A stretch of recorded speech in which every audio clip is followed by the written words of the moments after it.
Good day, everyone. Learn how to fix taskbar not showing in Windows 11. So at the left hand side on your keyboard, press Control, Shift and Escape together. Control, Shift and Escape. When you press all these three keys together, it will open up the Task Manager for you.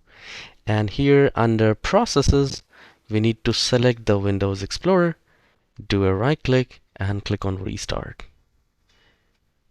The moment you do that, your taskbar will appear. Now, once this is done, if you still have issues, you can press Window and I together, and this will open up the settings for you. Windows key and I key together.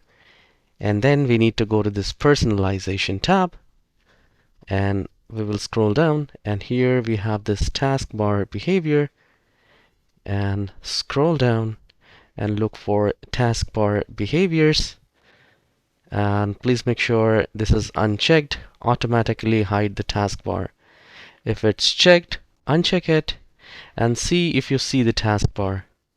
If you do not see that, then I would recommend to press Control, Shift and Escape again to open up the Task Manager, and here click on Open Navigation, or simply click on this Run New Task, and this will open up the Run window. And here we need to type CMD and select Create this task administrative privileges and click on OK. So this will open up the command prompt for you, and here we need to type sfc space / scan now, and you just hit enter.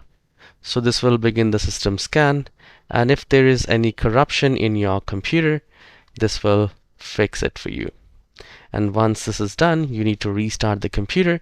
And do let me know in the comment section whether your Windows 11 taskbar not showing is fixed or not. I'll be glad if you do so. I'll see you in the next tutorial. Have a wonderful day.